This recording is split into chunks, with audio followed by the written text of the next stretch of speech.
Hey, what's going on, guys? This is Chris Weidman. Thanks for checking out my channel and the latest episode of my podcast, Won't Back Down. Before we get to today's guest, I just want to give a shout out to my presenting sponsor, BioXcellerator. BioXcellerator is the world leader in stem cell therapy and regenerative medical research. Through the use of their powerful golden stem cells, they help patients heal from joint and orthopedic injuries, autoimmune disorders, spine and disc damage, and neurological trauma. I'm going down to Colombia the end of August to get my stem cell treatment from BioXcellerator. I'm super excited. One of my boys, Crispy Avila, just went down there, and he is just saying that he feels so much better and healing better than he's had in years. And so I'm excited to see what they could do for me, my leg, and the rest of my body. Thanks again to BioXcellerator for helping me create Won't Back Down, which you could also find wherever you get your podcasts. All right, Aljamain, well, thank you for coming on the Won't Back Down show. How we doing? Good. Every day I wake up and I tell myself, you know what? Today's a good day to never back down. That's right. Why do you tell yourself that? Because I was coming on the show. I had to mentally prepare myself, I know. And I'm going to have to blow you up your spot for the Mr. Tech Savvy, podcast extraordinaire, YouTube extraordinaire. This guy was the latest we've ever had. I mean, we were supposed to start at 9 a.m. It's now 9:25. Yeah. We're starting. I've had some, champions on my show before. No one has ever done this to me. No one's ever been a half an hour late to my show. Why do you feel like you got to do that to me? Well, technically not a half hour, but almost there. I had to get the camera set up, man. I want to use my real camera, but this one's okay, but it's not like HD. I want to give you the best. I come on the Won't Back Down show. I want to give the best.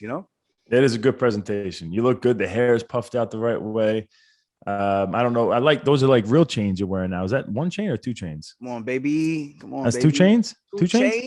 Two chains, and they're real chains. You used to have fake chains. And then now since you became a champion, you got real chains. Let's be correct about this. I only had one fake chain, and it was the huge gold chain. Every other thing I wore was real. I don't wear fake stuff. All right. Well, let's just say the quality has gone up. Is that fair to say? Well, other than the big gold chain, that was the only gold-plated fake chain. Other than that, everything else 14 I think karat. the other stuff was fading. I don't know. 18 karat. All right, hang on. Let's go into how we actually know each other. I think that's probably the best way to start. So me and you both grew up on Long Island, Nassau County, one town away from each other. You were Uniondale/Roosevelt, and I was Baldwin. Yes, sir. And both wrestled.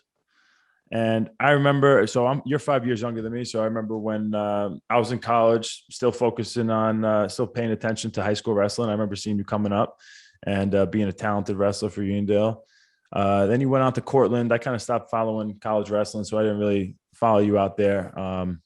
But basically, fast forward to I'm fighting and you're fighting. And I remember being told you were fighting, and being from Long Island, being from the town next to me, the fact that you weren't on Long Island and training with us was just weird to me. Because I know you went upstate, you went to Cortland, and you started your MMA career right up there and started training. And it was just like, bro, we got such a good team. We got great coaches. We're creating world champions down in Long Island. Like, why isn't Aljamain down here? And then I believe we've seen each other at a Ring of Combat. Ring Combat. Bro, I'll let you finish because I know you've told this story before. It was actually my worst performance, I think, in terms of like how tired I was. And it was just a straight up jiu-jitsu match and wrestling match. We just hugged each other. It's like we both had this mental agreement that we were just going to grapple. And that's what we did. That was a split decision, right? That was a decision. Yeah. The third pro fight. For some reason, I was very, very exhausted. And I think it's kind of like the tell of my career. Like sometimes I'll have like great performances, and then sometimes I'll be exhausted, like the Caraway fight, and then you had the Petr Yan fight. Whereas like I figure it out, and then I go back and do something completely wrong. Mm-hmm. But after that fight, I was walking down the halls in the casino floor. We ran into each other, and you asked me, like, what are you doing all the way upstate? Aren't you a Long Island guy?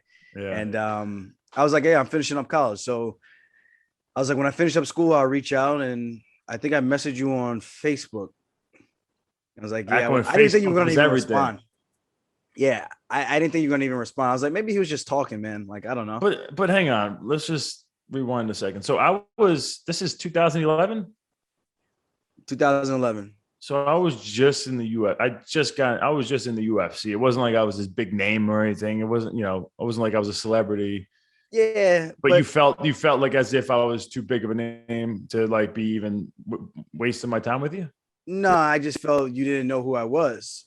Oh, Outside of that, I was a wrestler from Long Island, so it's like you gave the invite, and maybe it was like, just that one time that like the right place, right opportunity, and it was like he didn't take it. That's it. So yeah. that's why I was like, let me just see. And 'cause I plan on coming back to Long Island anyway. The gym up there wasn't doing too well, and the way everything was going in terms of coaching, not really. Should I say the lack of coaching? It was kind of like running my own thing and not even knowing what I was doing. Well, now I kind of have the experience to know what I need to do, kind of thing. So it's a little bit different now. But back then, I didn't know what I was doing. I was just kind of just following the sheep, following the trend. Your first couple amateur fights, I remember you were saying that it was just like, I'm just taking these guys down, right? You weren't even, were you even practicing striking at that point? Yeah, but it was the ugliest thing, and it was just stuff I saw on YouTube. So I would do like the Anderson Silva jump switch kick. I would try the flying knee to the chest. It was like anything I saw on TV that looked good, I was Yeah. doing it, and that's pretty much how I was fighting. So that's why people would call me like a young John Jones, because everything I did was so flashy and so unorthodox, and it was like super untechnical. It was just like out of nowhere, instead of setting up a jab, this guy is doing a flying jump knee.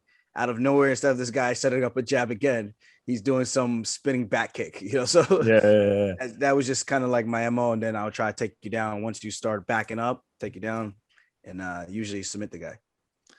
It's funny because you are like you're a big thinker, you're obsessed with the game. You're big into strategy.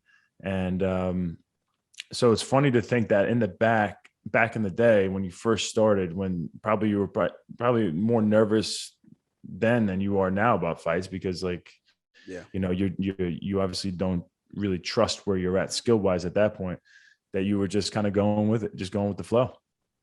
Yeah. Just kind of just make it all happen, and whatever felt right, I would just do it. That's kind of how I was with wrestling as well. But it's nice to see like transition, kind of understanding where you were and where you want to be. And I think that's helped me out a lot, especially coaching, as you know, coaching wrestling. I think that helped open up my mind in terms of understanding why you do certain things, not just doing it because someone told you to do it, understanding why you're doing it, the principles behind it. And the same thing with MMA, learning why you're doing certain things. Like I watch fights now when I do my podcast so that I can break it down, and it also helps me. So then when I see something good, I take some of the stuff that I see that people are doing, and I'll bring it into the training room and have the guys doing that as well as myself. So I think it helps you become more of a student of the game, and it always leaves room for improvement to keep constantly learning. Yeah. When you were at Cortland though, you weren't into this at all. Like when you were straight up wrestling, were you watching like the best D1 guys and like, all right, this is what I need to do, and then doing everything you need to do in order to become the best wrestler that you wanted to be? Well, I was a broke college kid, so I Yeah. couldn't afford Flow Wrestling Yeah.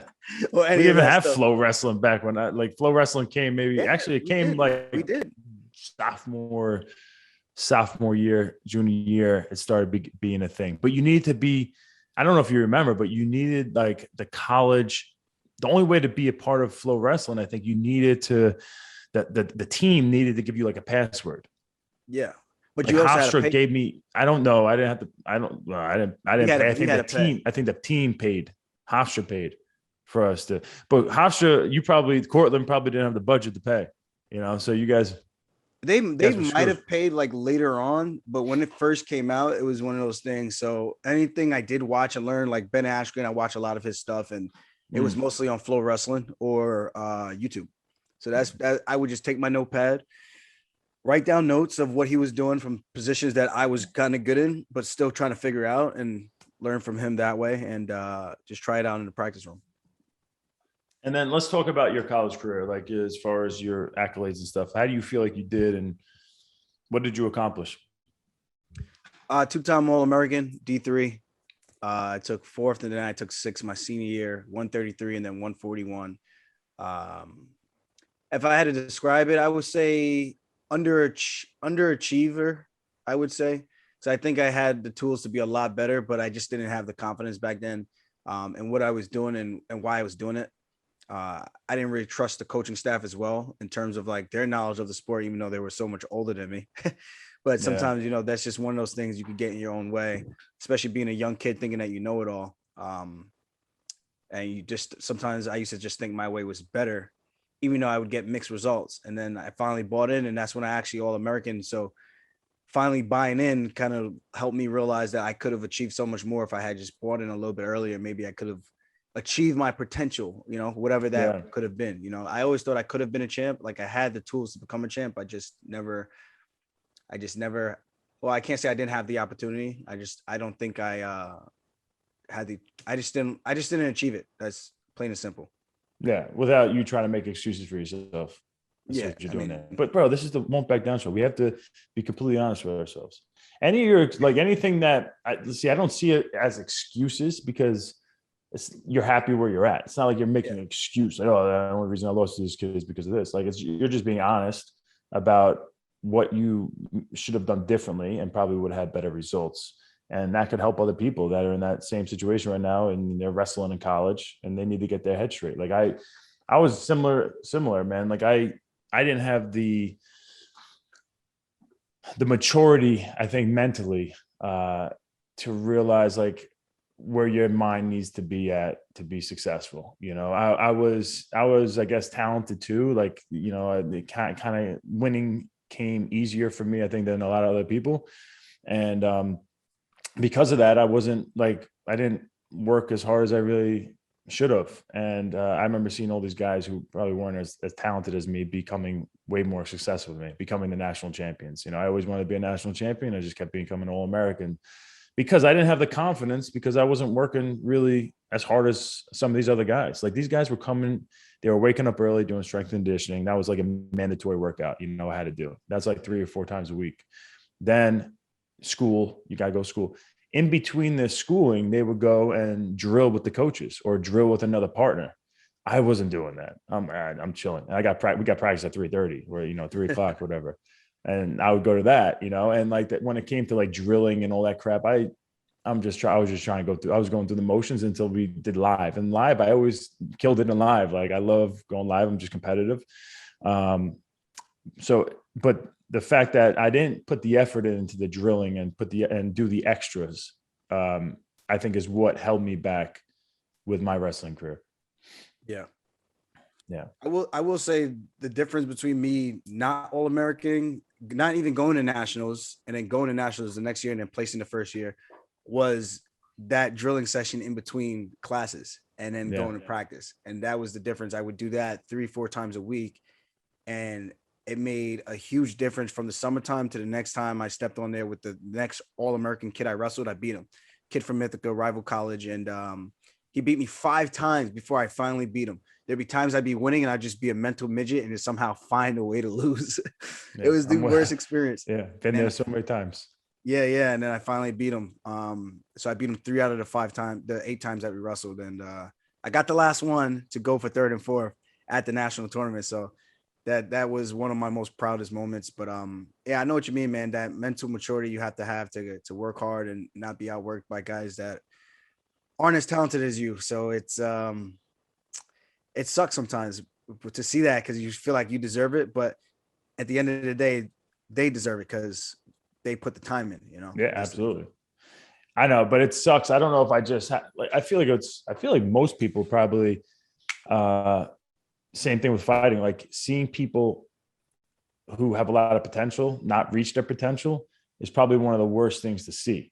And that's probably one of my biggest fears when I got into fighting was like, hey man, like this is probably my last athletic thing I'm doing in the rest of my life. Like, I don't want to have regrets. Like I did not live up to the potential, the gifts that God gave me. I'm glad you got your pillow around your neck. Is that because you had neck surgery? No, this is my trophy from Australia, and then my trophy from Georgia, the Republic of Georgia. Bro, I don't know who has the worst attention span, me or you. Probably me. Who do you think has the worst attention span? It has to be you. You changed the subject. I didn't change the subject. You changed the subject. Yeah, but you did that to me on purpose. You had to put the neck pillow on your neck. You had to do that to me while I'm in the middle of talking. What the hell was I saying? Fighting an athletic career, last chance, last opportunity, never back down. Oh yeah. Basically, when I got into MMA, it was like all right, all the things that I seen I did wrong in wrestling, that was a learning experience, so I appreciate the lack of, discipline I had in wrestling, because it taught me what I needed to do when I got into MMA. And to be honest, even the losses I've had in MMA, I really went back to kind of some of my old habits. I started, not to make this all about me, but I just think this is good for people to hear in general, for the both, coming from the both of us, is that, like, when you're not doing everything you possibly can, and when you're trying to do less as opposed to more, you eventually, you start falling apart. And I told you this when you became champion. That was like my advice to you. Do you remember me telling you this? Yeah, we like, spoke. Like, one of the regrets I have, small regret, I'm very proud of the career I have, and I think I have some big moments ahead. But once I became champion, and then I defended my belt once, and then really after I fought Lyoto Machida, because I beat Anderson Silva twice, but people were still not convinced. And I'm like, all right, I got it. Lyoto Machida is like really my first big title defense. And I did everything I possibly could, have great habits. I was working my ass off. And I went out there and had a great fight. Going into my Vitor Belfort fight, I had some injuries and different things that were going on, and I had to pull out of fights. And so the pressure was on from, like, as far as like criticism from people. And I wanted to just shut everybody up. So I would do less. I would do like thinking, all right, less I do would make it less likely I'll get injured in training. So I don't have to pull out of a fight, because I can't deal with like Dana White all of a sudden giving me attitude about me having to pull out of a fight. And then also all the fans like basically saying that, I'm a joke. So I started doing less. And then next thing I know, like, you start having that that doing less mentality, you start losing. And that's basically what happened. And after I lost my belt the first time, it wasn't about, what do I have to do differently? It was more about, I just need to get my belt back. I didn't think I was doing anything wrong. I just thought, Rocco got lucky. Like, I had an injury going into that fight. Now wait until I fight him again. And I just was like, instead of thinking about what I need to do differently in training and looking at myself, it was just rush back. I just needed to get back. And then that was pretty much, one of the things that I look back on, I'm like, forget that. Like, just work your ass up. Always try to do more as opposed to less. But anyway, going back to you. So we went over how we know each other. Let's go. Well, let's finish that story. So we were in the middle. We were at Cortland. You're wrestling. Then you started doing MMA out there. We saw each other at Ring of Combat. And then what made you finally come down to Long Island? And what was that experience like, coming to the gym for the first time? Well, I finished school, and then I came down Long Island, kind of did like a tour of the gyms. I went out to Belmore Kickboxing, went out to Long Island MMA, came down to International Kickboxing, I think it was called at the time. Yeah, international. International. Ray Longo's International Mixed Martial Arts Academy. IMMAK. Yeah, something long. And all the gyms you were playing hard to get. No, but I wanted to make sure I got into the right place, the right fit, because I jumped into this gym where I was at because I had no choice, and I didn't really know what was really out there. So then I've had other opportunities, like people trying to court me and have me come out to like New Jersey and other places, and even Albuquerque. John Jones gave me the invite to come down there, and I just felt like if I went down there, I would have been another guy in the pack of all these UFC guys that, they train. Like, I was smart back then. Like, I knew there was only so much time in a day that the coach can actually give you in terms of attention and making sure you get some actual one-on-one work, and just really trying to nitpick the things to help you get better. Cause that's how I got better with wrestling. I didn't have money, so I had to figure out the best opportunity that I can learn and at the same time save money and get to where I want to be. So going to these gyms, I'm not looking to bash anybody. Obviously, these gyms are great gyms, but I felt the camaraderie and the chemistry that I felt was the best coming in through the doors of Ray Longo's gym, and seeing how he was with Al and the other guys at the gym. I just felt like that was something that was more my speed, the ball busting. And I think that's probably what sold it the most. And I can't remember anything really like memorable, but I remember when the office had like that little sofa in the front. I would come. Wait, we're in the We're in the gym next door. Was it the gym next No, door? no. I wasn't there for that one. Holy shit. Yeah, Making me but there was feel a old. sofa in the front when you walked in. Yeah. And I remember that leather sofa. yeah, and I Was would it just the overhear the conversation between him and Al and everybody else. And I was like, yeah, I think this is where I should be. And I remember talking to my brother Troy because he came out with me to go check out those other gyms. And he kind of felt the same way. Wait, And was Troy trying to fight at that point too? he was like dabbling, but not really sure if he wanted to fight. You know why? I think he had his last fight when we were upstate and it was a split decision and it was a war. And I think he got his bell rung a couple of times. And I think that kind of let him know, like, I'm not training the way I should be training, and this is dangerous. And I'm not really sure if I really even want to do this. I'm more of the rapper, and that's what he was really good at, very Yeah. lyrical. Yeah. And not like the mumble rap type of nonsense. Like he was actual rapper that you can understand and the words actually made sense. The songs actually make sense. Yeah. Kind of like me. Yeah, all that. We'll have a freestyle battle right now. I don't give a shit. Yeah, Excuse my language. and from there, that's pretty much how I, fell into the gym over here and haven't left since, I didn't realize Troy was fighting upstate around that time. I felt like he started fighting like years later when he came to our gym. Yeah, that last fight, he didn't fight for like 4 years. Oh man. And I really do think it was because of that, because the other ones, he kind of took it on short notice. He won. They were tough fights, but he was the clear athletic specimen compared to those guys. And then I think he got a little pushback in a stand-up fight. And from there, it's kind of like, yeah, maybe I shouldn't be messing around with this. And I told him, I don't want you doing this unless you train. You see how I train. Why would you train less and think that you're going to get better results? Like, it's not the way. And I don't want to see my little brother get hurt, Yeah. Not even like an ego thing. It's like, I just don't want you to get hurt trying to do something that you're not really into. Yeah, that's not good. So let's I'm going to have you explain kind of in long story short, your career since you got to our gym. It was Ray's gym at that point. Obviously super successful. And then at some point you hit some setbacks. You've definitely hit some setbacks. And so I'd like to get into that, but like start off with kind of the beginning of your career and everything, and then getting into the setbacks. Like I was saying before, that ring combat fight, split decision, one of my worst performances. But if people watch it, it's one of the fights I watch. And I kind of just laugh at, like, I can't believe I fought that ugly. It's just funny, just not to cut you off, but it's just crazy because I know a lot of people who are going to be watching this, they're UFC fans.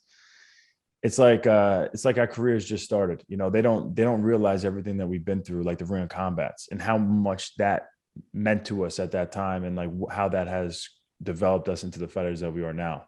Yeah. I just wanted to say that. Yeah. So went from there, won the belt ring combat championship. I think 2.5 weeks notice. And that might've had something to do with it, because I just fought not too long ago before that. I think I might've overtrained, and I think that was a real thing back then, not really understanding that. Then I fought for Cage Fury short notice again. And then after that, I fought for the belt, defended it 3 times, got to UFC after being 8-0. Had a shoulder surgery, labrum. I was out for almost a year, came back. I remember this.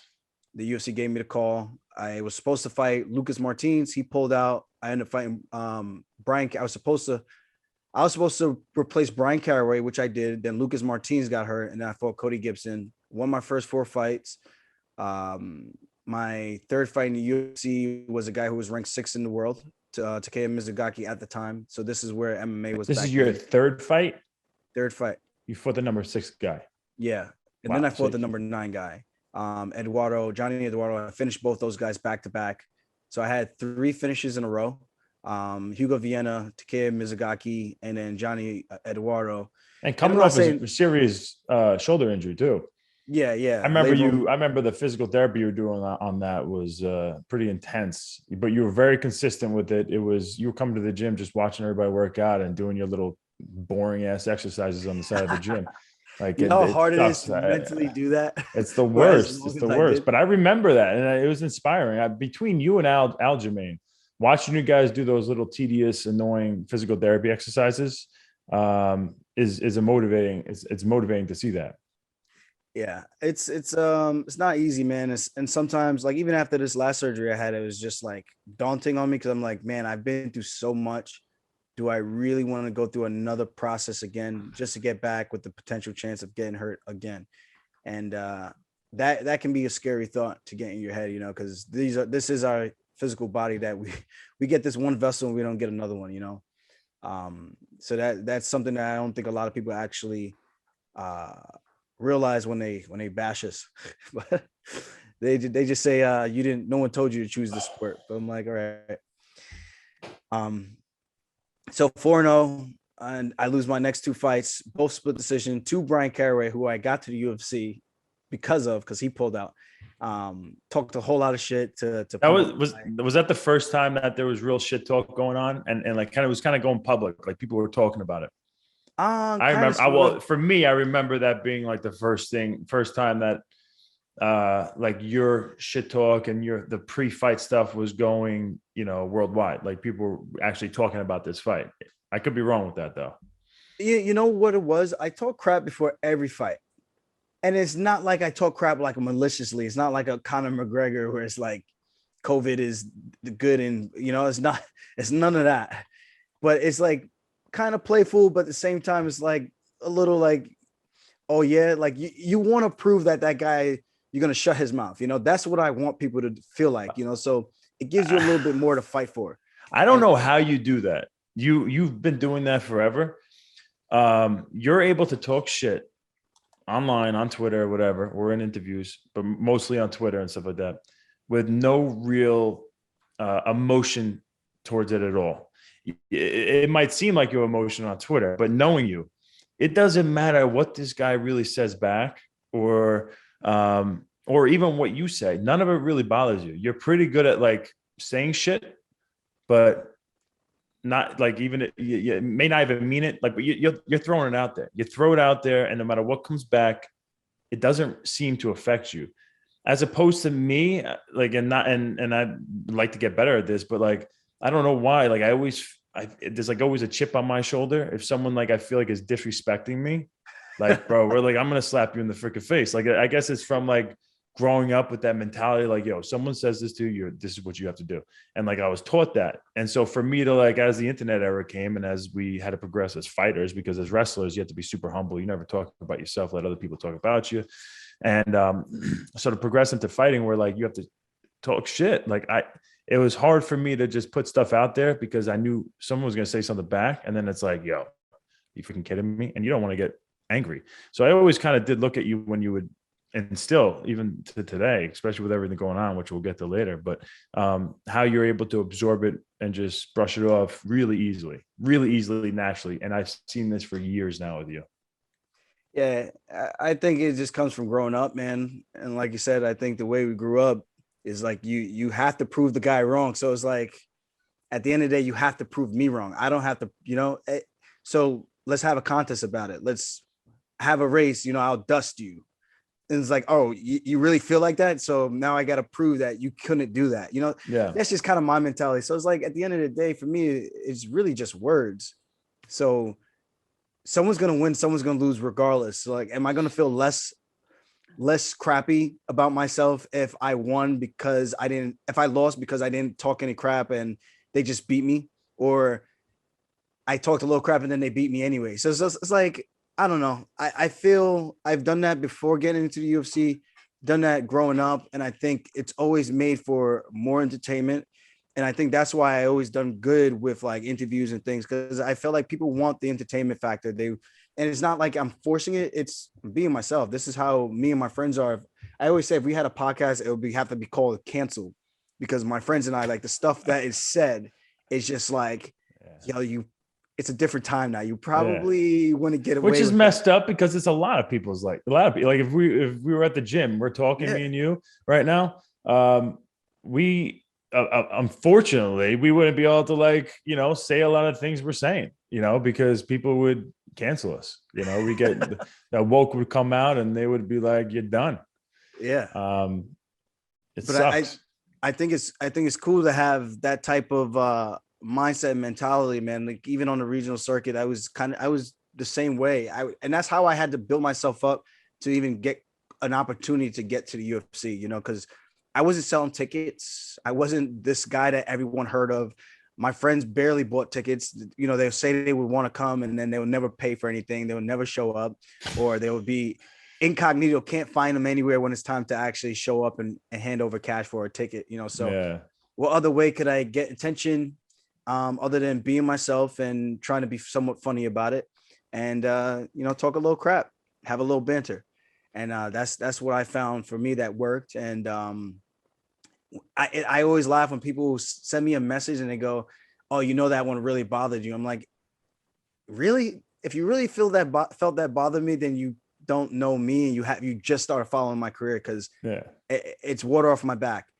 I will say though, there have been times where, you know, you just wake up and you're just sore, you're cranky, you're just not in the mood, and you see something, you're just like, this is a guy I would punch in the face right now. But I think that's with anything. Like, there's sometimes you wake up and you're just a little bit more edgy than others. But other than that, man, it is what it is. But even going back to what we were saying, like, I had those 2 fights with Assunção and Brian Caraway back to back, and I lost those both split decision. And there are some guys you fight that you really can't talk crap about because it's just such nice people.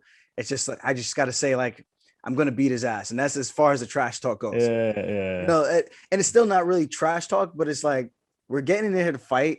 But once I say, like, I'm going to beat your ass, it's like it puts something different into the universe where it's like, wow, I can't believe you just said that. Yeah. And if you don't say that when the camera's on, when you get out there for fight week and they're doing the pre-fight interviews, they're going to pretty much make you say that. Yeah. It's like, like that's the way, like when I first got into UFC, bro, I was not a shit talker. Like I would never. And so they're interviewing me for the Alessio Sakara fight. And they're like, you know, so you're taking this fight on 3 weeks notice, how do you think this fight's going to go? I'm like, I don't know. You know, he's a really good fighter. You know, he's on a 3-fight knockout streak. Like, I think he's really good. Like, I watched him on ESPN last week and I'm like, holy crap, I can't believe I'm fighting this guy. But I do think I have the tools, you know, to hopefully possibly, you know, to beat him. And they were like, okay, can we do that again? But this time, can you just say, basically I'm Chris Weidman basically, and I'm gonna, you know, take down Alessio Sakara. I'm going to pound his face in, and then I'm going to finish him in the first round. I'm like, wait, you want me to say that? And they basically, do that again. And they just, unless you say something that has that like definitive answer, they're going to keep bringing you back on it. And I hate that. I don't know. I hate when I'm getting ready to walk out, because when you're getting ready to walk out, it's the first time you hear that interview, they start playing it in the arena. And I'm like, I start hearing myself talk. You're trying to stay focused on the fight, like saying confidence. All of a sudden, you start hearing myself talk. You hear you hear the things that I was saying. It's like, oh, cringy. And then I hear the other guy, what he's saying. He's gonna knock me out. I'm like, this motherfucker. It's a fascinating sport, man, and it's cool insight, I think, to the fans for them to actually understand what goes on, the whole process, and it's more sometimes to me. It's more than a fight sometimes, you know. So. I don't want to say it's more than a fight, but at the same time, it kind of is. It's bragging rights. It's financial gain. It's honor. It's dignity. There's so much that goes into it. It's not just, hey, we're just gonna fight today and that's it, and then we're gonna go about our day. That's how it should be. But in reality, you know, a win and a loss is such a roller coaster effect. Whether you're plummeting down or you're climbing that roller coaster and you're getting to the top, getting ready for that climax. You know what I mean? So it's such a wide spectrum of emotion. So for me, it's like, if I can win and back up my words, it makes me feel that much better. And if I lose, it's like, you know, I try not to beat myself up about it, but I would beat myself up about it whether I lost without talking crap or I didn't, you know. So I'm going to have the same crappy feeling no matter what. So if I can make something out of it, where if I did get the win, I could get a little bit more, not notoriety, but put myself in a different platform where the next fight, it has more eyeballs on it, which hopefully equates to more dollars. So at the end of the day, this is prize fighting. This is why we're fighting. It's the entertainment business. You want people to care about your fights. You want them to care about you. You don't want them to not have an opinion. And I think whether they want to see you lose or whether they want to see you win, I think that's important, you know, and I think that's what gets people to tune in. So it depends on what you're fighting for. If I can go under the radar, I always say the thing about fame, like, I don't really care for that, but if I can have the financial gain and not have to worry about all the other things, that would be nice. But at the end of the day, it's one of those sports where, you know, you're out there in the public eye, and people are going to gravitate to you because whether you're good or bad kind of thing. So, you know, it'd be nice to be one of those rich guys behind the scenes that no one knows who they are. And Yes, those billionaires that no one even heard of. Yeah, and they could kind of just live their life however they want. And I'm not saying I get bombarded. I'm not like Denzel Washington kind of thing, Kevin Hart, but or Brad Pitt kind of thing. But depending on where you go, what country, what town, you can get pretty overwhelmed, and sometimes it can be difficult to kind of just do a daily thing, like just going to have a dinner, you know. So we are, like, for us, we are grateful to be in this position because this is how we provide, and the fans are those people that provide. And it's kind of like I said, catch-22 in that sense, where you want the notoriety because it equates to more eyeballs, but at the end of the day, it also equates to more popularity, which means you're going to be doing those type of things. So it's a give and a take kind of thing, you know. So yeah, more judgment too, and going back to the whole woke thing and like censorship and worrying about cancel culture. Being famous and being out in the public, like, you always have eyes on you. So everything that you're doing and saying, no matter where you go, you have to assume there's someone watching, listening, videotaping. yeah. So it's there's definitely value in being not known and being able to, you know, obviously if you had money, if you were able to have the financial means to kind of do what you want, and then also don't have to worry about people judging you and stuff like that, that would probably be great. But on the other side of the token, it's, you know, I think we all want to get to the point where, like, we don't give a crap who is listening to us or watching us. Like, this is who I am. Yeah. And this is what you get. But then when you start losing money because of that, maybe sponsorships, you know, or whatever, that could be a problem. That's when it changed. That's when things start to change. But yeah, I was kind of like that. And then once I started to realize, like you said, when it starts to affect your bottom line, you're like, all right, I got to make a switch, or I got to commit to this and figure out something else, and maybe have to fight more. Yeah. Maybe that's what I'm going to have to do. But thankfully I'm not too over the top where it's not too crazy, but I do like to express my opinion. And I know some people don't like it because of that. They say, oh, I can tell that knee is affecting you more because of these stupid things you're saying. But I'm like, so you're more intelligent than me, even though I have my bachelor's. I have my bachelor's in science. Speaking of that, anatomy 1, anatomy 2, biomechanics, exercise physiology. Like, I'm pretty much a science major, and my opinion doesn't matter, but yours does, because what do? You're a thumb pusher. Like, you know what I mean? So it's like, for people, I think that old school aura of shut up and dribble and athletes shouldn't have an opinion. I think that should start to change. And I don't mind being the guy at the forefront trying to change that, because I think it's wrong that people try to put you in this one little box and say that this is all you're capable of, and this is all that you should be good at, and all you're allowed to talk about, kind of thing. That's not right. And at the end of the day, we're all people. We have opinions, we have families, we have things that matter to us. We have views and goals and things like that. So for people to kind of judge us and make us feel like our opinion isn't worth anything, I think that's just not right, you know? So I agree with you. And I appreciate, if you go on Aljamain's Twitter, you will see he's not shy to talk about almost anything, from politics, race,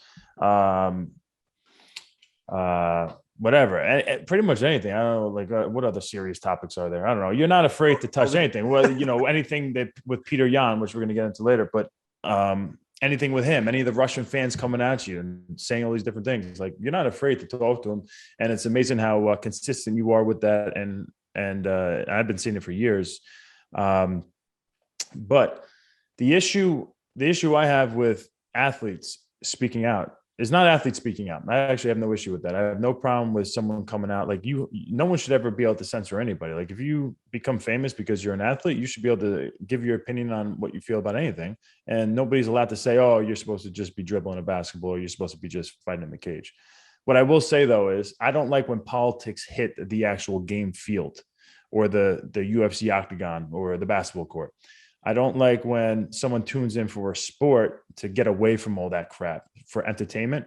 Yeah. And there's politics being driven into that element, where they're just trying to get away from everything and enjoy the UFC fights or enjoy the basketball game or the football game, and politics start hitting that sport. That's what I don't agree with.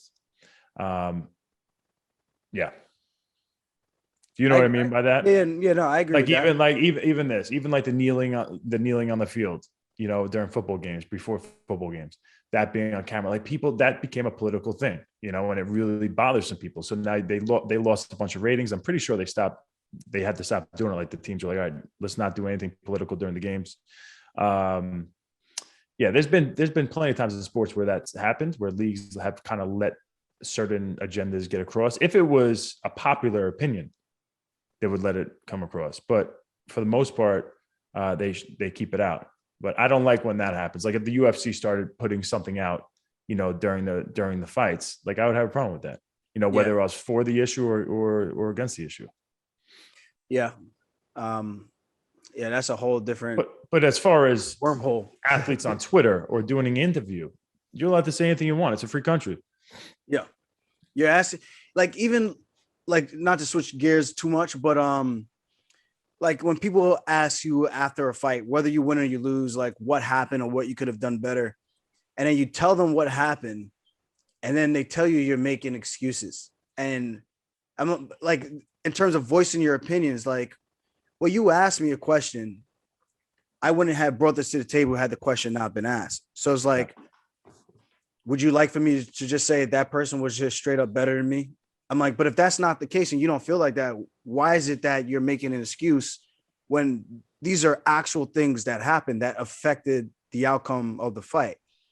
And I always had a problem with that, because it's just like, we're all people. We're not, every day is not going to be our best day. That's why when we see guys in like wrestling or even in MMA, which is a very rare commodity, a guy that's undefeated, and you're just like, how have you not woken up feeling sick? How have you not woken up feeling tired or extra sore? How have you not woken up feeling unmotivated that day to compete? And you can still perform and get through your career without taking a blemish on your record. That's like Dan Gable in college. Like, who does that? You know what I mean? Cael Sanderson. It's those people are like the anomaly. They're the 1% of the 1% of probably the 1%. You know what I mean? 0.1%. That's if we're talking about COVID, 0.2%. Yeah. That's something that just doesn't happen, So I'm always like intrigued and mind blown by guys like that, because it's just something that you just never see. It's just an unheard of feat that when it happens, it almost doesn't even seem real, because things like, even when you win, there's still things going on. And I've had people tell me, like, I've taken a fight on a week's notice against a guy I lost to, ended up beating him, and they only took the fight because they paid me $500. And I ended up beating him in a rematch. And I was telling the guys, I can't believe I took this fight on 5 days notice and I beat this guy and I lost him the first time. My coach back then had to tell me, like, shh, like, no one kind of likes that type of person. I'm like, well, I'm not like bragging or boasting about him. I'm just like, I'm like blown away that I was able to accomplish that. Where for me, I was like, I thought I was probably going to lose. I just wanted the money. He was getting ready for a title fight. I took a 5-round title fight as an amateur, had no business winning that fight, but I ended up winning. But when you talk about that, it's like, it's such a weird positioning to be in. It's like, damned if you do, damned if you don't, because it's like, what would you like for me to say that makes sense? It's like, don't ask the question. And then when you get the hard truth, or you get the truth, you don't agree with it, or you don't like it. I'm with you. The truth of the matter is, in fighting, the better fighter doesn't always win. Not even like, I mean, now percentage wise, I would say over 50%, the better fighter, like the better fight, you as a fighter, you want to get yourself to be as good as possible. So the percentages of you winning that night go up, Yes. But at the end of the day, like, especially at the top of the game, like, we're at, like, the guy who's the guy who necessarily is the best is not always going to win. And it's a bad night for him. He could have done something, he could have had an injury. He could have had his wife, started a fight with him that morning. There's a million things that could just skew it just enough to where that better fighter doesn't win. So many different things. And so when you're asked after a fight and you do believe you're the better fighter, what happened? You know, you lost tonight. Well, I guess at the end of the day, he was a better fighter tonight because he figured out a way to win in that case. Yes. But I'm the better fighter, and these are the reasons why I think I lost. Like, you're just actually doing a self, analysis on and reflecting back on, things that went wrong, whether it was training camp, in your mind, the day of the fight, walking to the fight, as you're about to hit gloves. There's something that could go wrong in your mind or physically. And if you want to explain that to people, like, why is that an issue? You're not saying the guy didn't beat you, because he did. But this is the truth of what went down. And if you're going to ask the question, be ready for the answer, because as athletes, I think I hope we're being honest, about how we feel. Of course, we're all confident. We all think we're great. But at the end of the day, like, if someone's asks you why you think you lost that fight, you better, I hope you have an answer. I hope you have something. Like it doesn't mean that you're making excuses and taking away from the guy's win. It is what it is. Like, this is what was going down. And we're taught not to ever bring it up. Don't ever bring it up. I even say, like, my Petr Yan fight, like, I felt he was, that day, being in there with him, I felt like when I woke up in the morning, I felt like I'm going to crush this guy. All the other things happened, but I've openly admitted this, and I said after the first round, and I knew I was a shell of myself. I was like, yeah, he was better than me tonight. Today, he was actually better than me, and there was nothing I could do about it. I've had training sessions where I am the nail, and I get hammered. Well, sometimes Merab is pummeling me, or somebody else is pummeling me, and I'm like, I'm supposed to be the guy at the top of the totem pole in the gym. And these days happen. Sometimes you have these off days, and sometimes they happen in the octagon. And it's just like, there's nothing you can do about it, man. And that's why I say, when people can say any place, anytime, and always show up and always win those events, it's such an impressive thing. Like a GSP, even though there's some fights that GSP had that I thought he lost. A John Jones, some fights he had that I thought he lost as well. Mm-hmm. Gustafson, like, and then I think Johnny Hendricks. Yeah, but like, even like a guy like Khabib. Actually, I'm sorry, I take away the Gustafson. I think John Jones beat Gustafson. I actually thought he won that one, but I thought the spinning elbow. You thought Gustafson won? I thought, in terms of volume, I thought John might have done the more damaging strikes, but I thought volume wise, Gustafson. That's what I thought, but it depends on what you're scoring. I was actually cage side for that. That was an amazing fight, but I thought Gustafson was winning the fight until I believe it was the fourth round. He got hit with that spinning back elbow, and it kind of discombobulated him. I think messed him up. I do think Dominic Reyes beat John Jones without question in that fight. Yeah, I watched that fight so many times. What do you think of that fight? Who won that fight? Back and forth every time. Oh, really? I can't say I watched it as many times as you. I think I may have watched it once or twice. Definitely once, but maybe twice. But I thought, when I watched it, that he won 3 rounds. Yeah, it was a hot debate in this house, man, because it was like, well, I don't know what we're scoring, and then we were watching round by round. I was like, yeah, I don't know, I think Reyes, and then I'm like, yeah, I don't know, I think John. So yeah, it's tough. Sometimes it should be a draw, man. And then look what happened. And then Reyes, listen, he beat me first round. The worst I've ever been beaten in a fight. Like every fight I've ever lost, besides that one, I was actually winning. So. Props to the guy, but look at his career started kind of falling apart, right? Like, has he won recently? I think he beat John Jones, with people arguably the greatest of all time, and then he's lost multiple right after that. He fought Blachowicz in another title fight. He got finished in that on John Blachowicz. Yeah, he got hit with that hook, and then he lost to that interesting dude. What's his name? Jerry, right? Oh, Prochazka. That guy is nasty. Yeah. He put him to sleep. Guys, wow. It's just crazy. And does that mean that Reyes sucks now? Because now people that's what they think. Yeah, he lost 3 in a row. Troy, just let me know. Jerry, John, and John. Yeah. Jerry, John, and John. And that's the margin for error in this game is just so small. That's why sometimes I say, like, I like the idea of, like, the best fighters. I think to find out really who the best fighters in the world are technically, And mentally, I think the best way to find out is in sparring. Sparring. It doesn't necessarily have to happen in a gym, on the same team or anything like that. But bigger gloves, less chance of, random knockouts. And just more protection.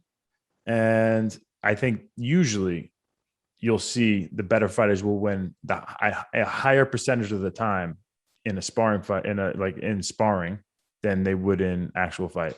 You're saying like from a technical standpoint. From a technical standpoint, like, all right, who's actually the better fighter? Yeah. I think you'll see in sparring easier than you'll actually see in a fight. Yeah. You agree with me on that? I see what you're saying. No, I see what you're saying. And there's other guys in the UFC like that too, who make a name for themselves by just having the longer cardio and getting their butt kicked the entire time and then coming back and winning. I'm like, who wants to have a career like that, just known for getting the crap kicked out of them, to always win in the late in the second or late in the third round? Like, that's not the type of fighter I want to be. No. You know what I mean? Yeah. That means you've taken a lot of damage. Pun intended. There's an actual guy named The Damage. Yeah. He's a very nice dude, but it's like, I would never want to be that type of fighter, be known for that. Like, yeah, you got so much heart. I'm like, yeah, but I also got a lot of headaches. Like, but I think when you're not as talented, I think like you're a super talented guy. You have the ability to use your feet and to move out of distance, and you're long and rangy. You have the ability not to get hit in a fight. There's some guys that they don't have that ability at all. It's crazy, right? They don't have that ability. So when they get into a fight, they have to be like, all right, I'm going to probably get my ass kicked for 2 rounds, but my goal is not to get knocked out, stay awake, and then I'm going to win. Stay awake. Like that's tough. That's tough. That's a tough game plan. And of course, we're all prepared to, when you go into a fight, you have to have the mindset of, listen, this guy could be beating my ass for 4 rounds straight. I'm going to come back in that 5th round, no matter how many times he drops me, I'm going to find a way to get back up to my feet and hold my guard up and get back to my basics and not get flustered. Like, when we think about our fights and we visualize, we always think of the worst possible situations and scenarios, and we figure out a way to get out of it and to win. Yeah. But when it's more of a reality, like it's almost a guarantee for like the damage guy, that like, this is what I'm known for. I'm going to get my ass beat, and then I'm going to hopefully break this guy. He's going to overexert himself trying to finish me. Yeah, that's like my way to win. I do respect you. I bow down to you for everything that you put on the line, to have that mentality, and then also to know that's probably the likely situation that's going to happen almost every single fight from beginning your career to the end of your career. Yeah. So I bow down to the commitment and the toughness that you have, because I don't know if I was getting my ass kicked every single day in the gym, because if you're that guy in the octagon in front of everybody, you're probably that guy in sparring against random dudes who are probably decent, but not the greatest. So you're getting your ass kicked in the gym, and then you're also getting your ass kicked in the cage, but you're still having a great career. So I commend you. I really do commend. We know wrestlers like that too. They're just so unathletic, but somehow they figure out a way to win. Yeah. And I commend them. It's amazing to watch. I always hated wrestling those guys because I've lost to guys like this. Yeah. Yo, that's why I love wrestling, bro. Look at Ben Askren. Ben Askren is the most unathletic human being you could actually draw up and create. This kid was smart enough, though, to figure out the sport of wrestling between hard work and using his mind to figure out moves and scrambling and funk, and figure out a way to beat all these super athletic, more talented people than him. And he became one of the best college wrestlers I've ever seen with no athletic ability. That's why you could start in wrestling both on the same. You could start where the guy is super talented and the lowest talented person on the planet, like Ben Askren. You could have let's just John Jones, most athletic, right? Most talented. Then you got Ben Askren down here. And in the sport of wrestling, even if John Jones is working his ass off every single day, Ben Askren could beat him. Do you agree or disagree with me? No, I agree. Just because of his weird He style. figured this shit out. He changed the sport of wrestling. Yeah. And that's why I copied him, because I felt like that's I smart. felt like I wasn't very good. I was strong and I was like athletic, but I didn't understand what the hell I was doing. I just competed. All I knew is I didn't want to lose. That was it. Yeah. That was really it. That's great. All right, let's go where you are. We are like, I don't know, 55 minutes in, and we could go on forever, but I don't want to take all your whole day. Let's get into, let's go into a setback. Give me your worst setbacks. Give me 2 of your worst setbacks and how you overcame it. And then let's get into the Petr Yan stuff. I would say probably my worst setback was getting knocked out by, well, first, I think the 2 split decision losses, because it was my second contract. I made a big fuss over fighter pay, and I could have made more money as a gym teacher, which I could have. That's not false here in Long Island. Yeah, bro, you've always had balls with the UFC. Yeah, I'll give you that. Yeah, you've always had balls. Publicly. I try to do it in a respectful way where it wasn't like I was completely shitting on them. There's, but it's still balls. It's still balls. Yeah. Say I got balls. Of course I got balls. But and I shave them with Manscaped. Yeah. They don't sponsor the show, but if they want to, hello. I ended up getting the second contract. The first fight on the contract I lost. Second fight on the contract I lost. And then in my head, I'm thinking like, well, I'm gonna get to use that teaching degree now. So I'm about to get the boot. I really thought like, they gave me another tough guy who was like, I've watched you question your career multiple times. I've watched you. I've heard talk to you. There was multiple times I feel like that we've had conversation about like what you're going to be doing now in the future. And like, I'm not making enough money in this. And I got my physical education degree. We've had multiple conversations with that. Yeah. There's obviously easier ways to make a living, but the athletic, competitive person, and I think both of us was kind of like, we kind of have to see this through. Yeah. And I think that's where I was at. But I thought grapplers were always my kryptonite, because if they can not out grapple me, but keep me honest with my grappling, it's always a tough competitive match, which I always hated, because I'm like, well, now you know how to grapple. So it makes it difficult for me to impose my will, where if you're a striker, I can grapple hump the crap out of you for however long I want to, because you're just thinking striking. And it's kind of like that Ben Askren effect. I know how to hold on in certain positions where I'm safe. It's going to get you tired. It's going to make you work. And eventually I strangle you. Where the grappler, like a Caraway or like the guy, Claudio Ledesma, who I fought Ring of Combat, those fights, I always end up becoming more tired. You fought Claudia Cadella? No, Claudio Ledesma. Oh, okay, my bad. Yeah. And so those 2 setbacks, and then I end up fighting Taquino Mendez, who was like an Abu Dhabi world champion, beat Eddie Cummins, I think twice. So I was starting to go to Henzo's a couple of times to get that real leg lock experience. If you guys don't know Eddie Cummins might be one of the greatest heel hookers of our time, and not spoke about as much as he probably should have. He was like the when I would go to Henzo's, he like Gordon Ryan, Gary Tonin, they were all there. Cummins was the first guy that like I was rolling with him light one day. Like it was like a light roll, just chill. He put me in about 17 heel hooks in a row.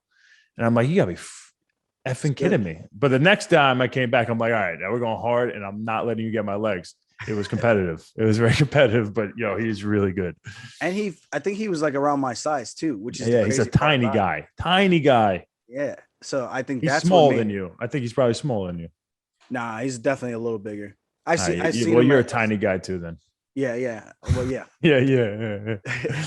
As Volante would say, you're not even a man if you're under 200 pounds. Yeah, that guy's crazy.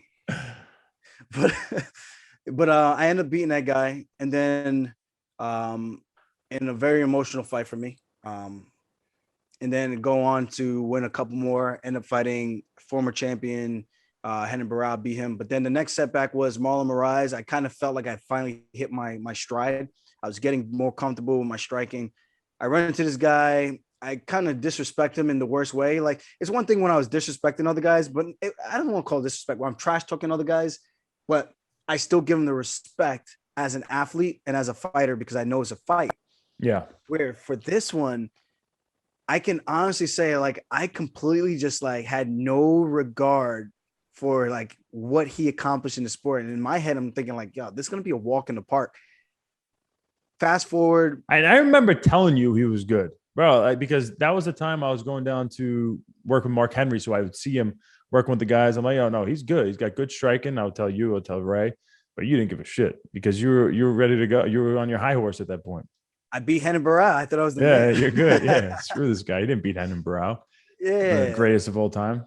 But I think that's where things start to go south. And I learned a valuable lesson is this sport is very dangerous and anybody can get got. That's what I honestly learned. Anybody can get got. And that was a major setback. But for me, I learned that anyone could be knocked out because I used to think I could never get knocked out because I was like, I just never put myself in a position to get knocked out. I Like thought I I would could always never get knocked out too. yeah, like you could see the punches, you could roll with it. I know Yeah. I could just cover up, be tough enough. Whereas like you have to catch me with a clean strike, which is what happened. You know, I ran face first into a knee and I got my lights put out. So it's just one of those things where it was a very tough thing to deal with because it was all over the internet. You know, I was the guy doing the dab after I choked out Johnny Eduardo. Then I'm doing the dab in a knockout. But you took it. You did take it well. Yeah, I mean, it was like, what can I do? This happened. They're gonna play this every time he fights, and even when Merab is gonna fight him, they're gonna play over and over. And I'm gonna be right there, probably in the corner, watching the fight. But I'm like, okay, this is cool. I'm seeing myself get plastered on the canvas again. You get used to it though. Just look down. But it's like I had to mentally get over that hump where I'm like, you know what, man, this could have happened to anybody, and it was a freak incident where I zigged when I should have zagged. I made one wrong move. I don't feel like I was into the fight the way I should have been, and it cost me the fight. You know, so I learned a very, very valuable lesson that day, and thankfully, it's never happened again, and hopefully, it doesn't. And then that was the biggest one, and then now here we are with the Petr Yan fight. Now, I want you to get into two things, like mentally. Where did you have any like low points? And I felt like I was the better fighter. I 100% still feel like I am the better fighter to Marlon Moraes. Yeah. And I think it was just one of those situations. Not saying he's not good, he's dangerous, but I felt like I lost to a guy that I should have beaten, and I let the opportunity slip through my fingertips. Now, obviously, that's a low point in your career. You were feeling like you're the shit, knocked out in front of all these people. Mentally, did you have any days where you're depressed and down, questioning everything? Can you reflect back to any of the bad times? Because, you know, there's a lot of people that go through tough times and they feel like they're alone when they start having some, you know, difficulties mentally. Yeah, I would say so. My fiance and I, back then, she was, you know, just my girlfriend, my longtime girlfriend. We went on a cruise. And I remember speaking to Al. I remember talking to you, Matt, Sarah, Volante. I was just talking to anyone who's ever experienced like a KO loss and kind of just trying to gather strength from that. And the main verdict that I got was like, yo, that could have happened to anybody. I don't care what type of chin you had. You shot as hard as I shot, and a guy's throwing a switch kick like that, and you run face first into that knee and hitting you right on chin. Just about everyone's going out, you know? So I try to keep it in perspective, and I think guys help me stay a little bit motivated and not stay a little bit motivated, but kept my motivation that, you know, I can still be one of the best guys in the world. That could have happened to anybody. Next time, just do better. That's pretty much it. Just do better. Take every fight seriously and never put yourself in that opportunity in that spot again, you know? And when I went on that cruise, I remember posting a picture about it, and I was like, you know, I'm going to enjoy the downtime, and that's really it. And when I get back, it's just back to work and go from there. And so you're able to like rebound and get your mental where it needs to be, like get your confidence back and you were able to just kind of reason with yourself and realize that this was a situation that doesn't happen, you know, 100% of the time, 50% of the time, 20% of the time, you know? Yeah. And I think that gave you clarity and confidence moving forward. Yeah, I think that's how you have to look at it. It was a nasty knockout that's probably up there as one of the most brutal knockouts. In terms of how long I was down, I didn't come to, like, come back to my senses. Like I was awake, but I didn't come back to my senses where I supposedly kept asking the same questions over and over. I have no recollection of that time period from the knee. When I saw the knee as I shot in and I went lights out, I didn't come to until I was in the hospital on the bed. And I literally wake up and it was like my eyes just opened, even though I was awake, but it felt like my eyes just opened, like fade from white to black and then back to color. And then I'm looking around, I'm like, and then as I look around, I see the bed and I just put my head back. I'm like, you gotta be kidding me. I literally started laughing about it. I was like, this is unreal. This is a dream right now. Yeah. This is a dream right now. So you still did at that point, you didn't even know how you got knocked out. You didn't know really. Well, I remember the knee, but that's why I laughed. I was like, I can't believe I did that. And then my brother was like, yo, man, you keep asking me the same questions. Oh my and I was God. like, I'm telling you, I am actually here right now. I shot face first into a knee. I got plastered. It hurt, but I don't feel anything. Here I am. And then he was like, oh, you really are back now. And yeah, but it was a scary time, man. But it's one of those things like anything. And you had concussion symptoms, I think, for a while. Not from that one. Not from that one. I had concussion symptoms from the Zabit sparring session where I actually didn't even go out. It just a kick to the back of my neck. I saw it was one of those things where you get hit and your head buzzes. It's like ding. When was that? Was that it was after the Moraes fight? It was after the Moraes fight. Wait, I might have lied. Yeah, it was definitely after. It was definitely after. It was before.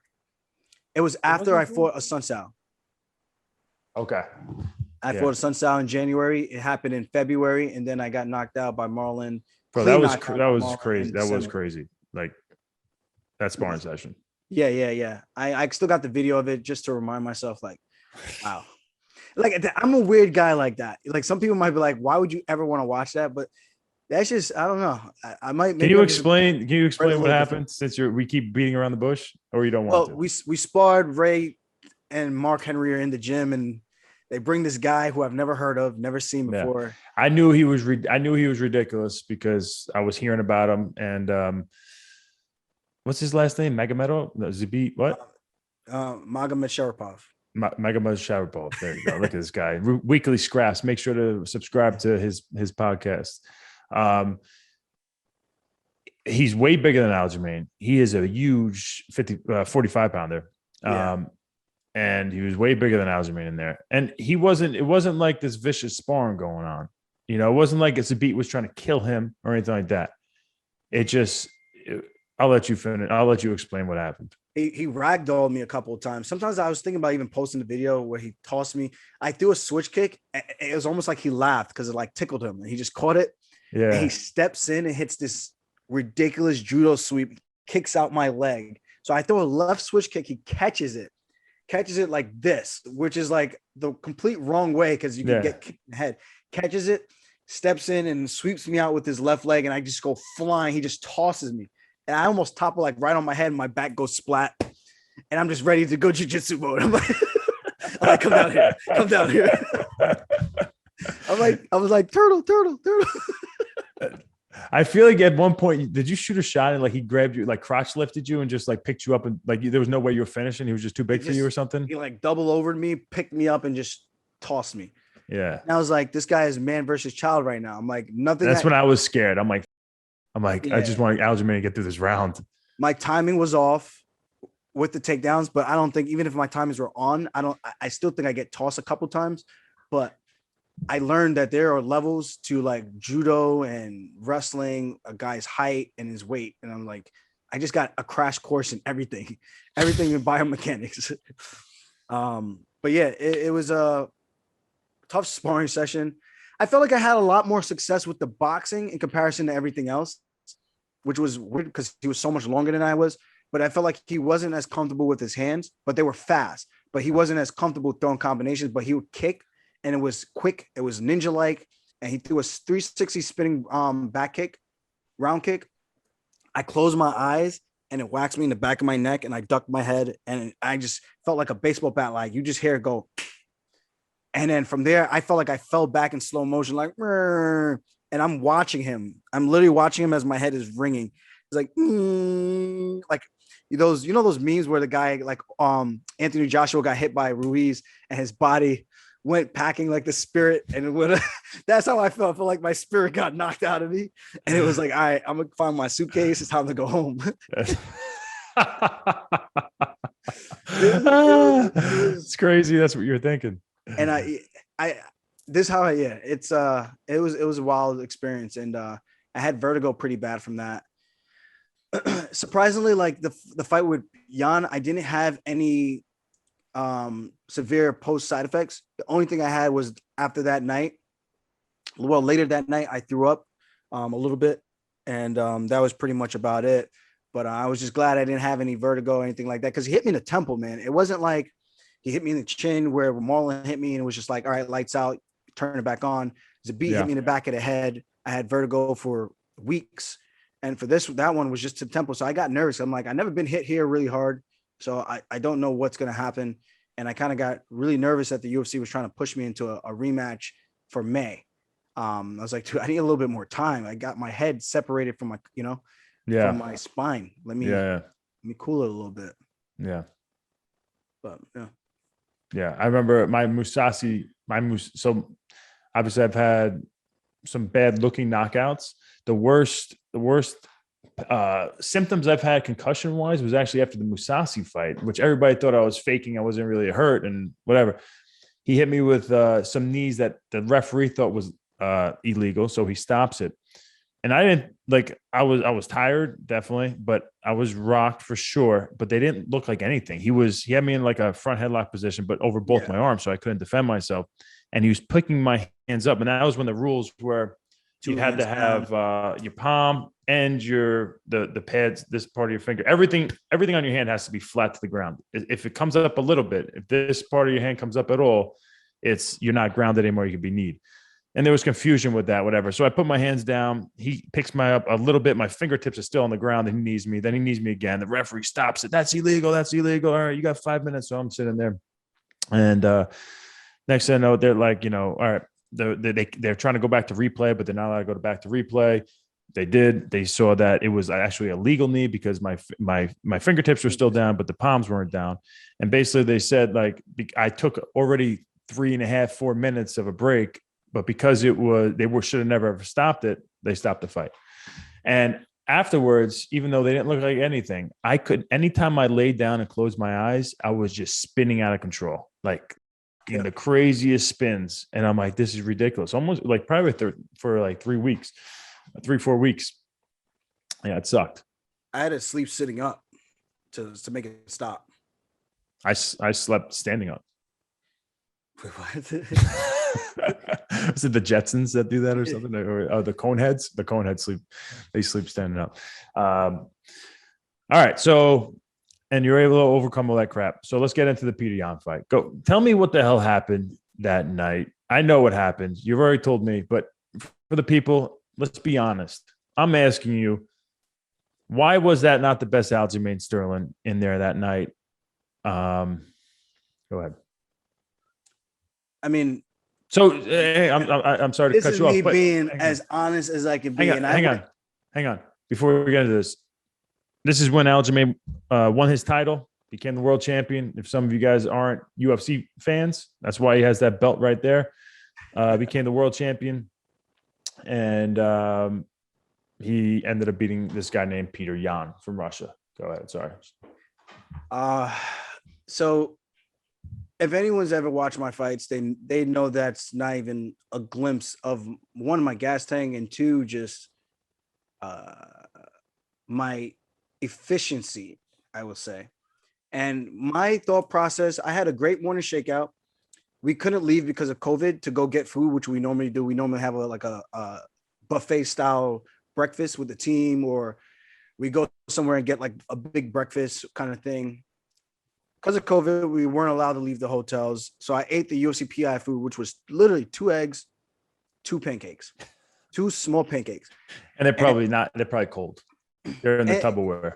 It's fascinating because I didn't even give it a thought of like day of why that was all I was eating before the biggest fight of my life and the longest fight of my life and the latest fight of my life. You know, I was fighting much later than what I normally fight at. You can ask Ray, you can ask Eric, Dennis, all the guys that were in my corner, how my morning shakeout was. And I felt like I was going to smoke this guy. I was like, all the stars are aligned. After that, we went to go eat. That's what I had for dinner. That's what I had for breakfast. You know, Ray's on the text messages to me. Gotta tell you, the guy looks good. Wow. Unbelievable in that morning workout. Wow. I felt like I was like, yo, this is my time, man. I really did feel like that. I was like, this guy, if I perform like this guy's not going to be able to touch me. I'm going to show why I've been saying what I've been saying for so long. And unfortunately, this was like at 10:20 in the morning. So after we finished up the morning shakeout, 10:20 in the morning, shower up, whatever, eat my breakfast, my slow, small breakfast. I'm getting everything ready. And I just started feeling weak. I just felt like something felt wrong. Like I felt like fatigue just start to set in all of a sudden, like maybe like an hour later. But I didn't think, yo, you should probably eat. Because normally I only eat that one big breakfast and now I'll go fight like 3 or 4 o'clock in the afternoon or in the evening, I should say. And that wasn't the case, man. I went into the fight and the way I felt. You're saying you ate that and then you literally did not eat lunch or anything? I didn't have anything. Is it because were you hungry? Or you just obviously you're nervous. It's hard to eat that lunch. It's hard to eat. That's very hard to eat. That's why I eat so much in the beginning, because I know I'm not going to be able to eat again later in the day. I force feed myself and it's so hard. And that's what I do in the morning. Force feed myself in the morning. And I'm like, all right, we crushed everything now. I'm going to be good on calories. All I need to do is stay hydrated. That's it. So for this, after like 2 hours goes by and I still feel like this, I'm like, yo, I can't shake this feeling. Like everything just feels like it's just like I just ran a marathon or I just lifted weights and I just have this ridiculous pump where it feels like my arms are super heavy. Like my lungs felt fine. It was just my lungs, my arms and my legs just felt super heavy, super fatigued. And this is like in the locker room?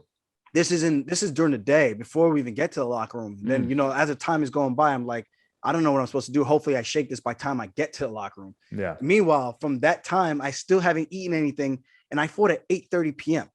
So I didn't eat anything from that big ass window. So 10 to 8:30 p.m. you did not eat. 10 a.m. 10. So let's say 10:30. So from 10:30 to 8:30.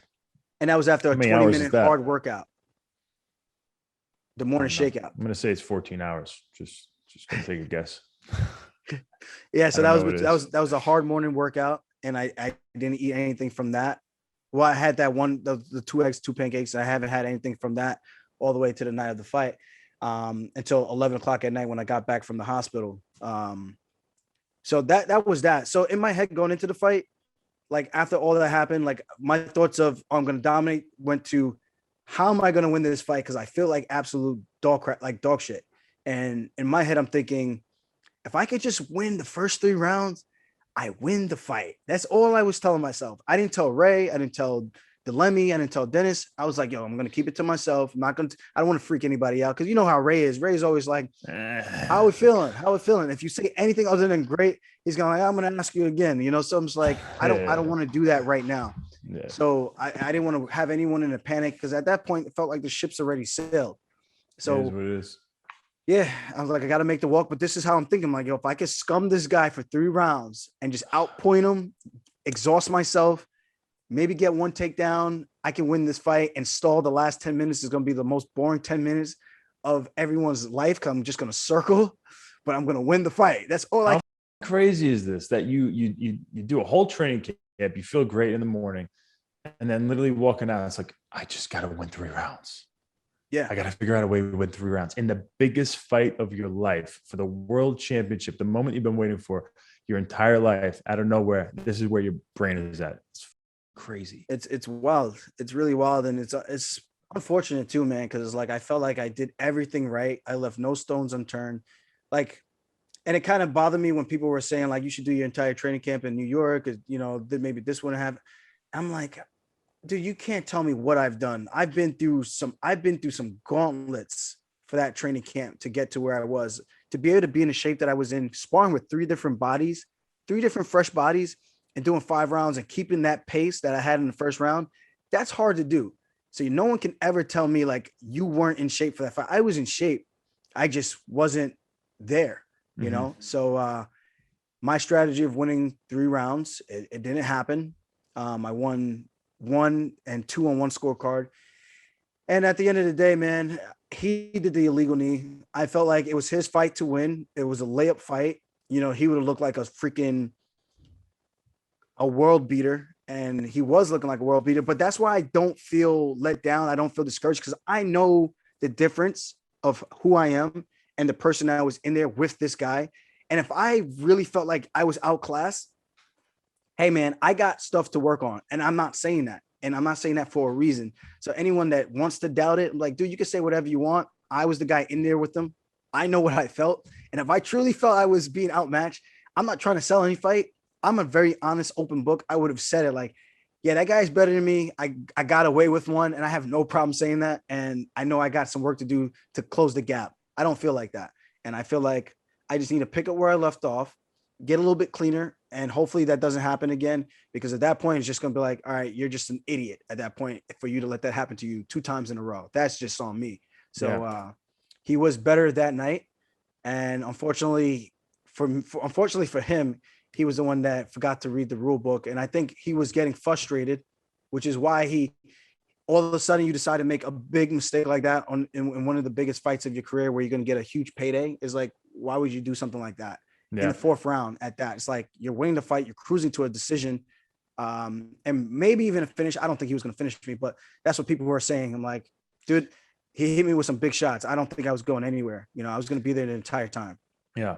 Now, what they end up finding out? Was it one of his coaches in Russian or something told him the knee or something when you were down? What happened with that? Do you know? Yeah, I think he asked, "Can I kick?" Or I think the coach said, "Kick, kick," and then the other guy said, "Punch, punch, no punch," and he threw the knee. Unfreaking believable.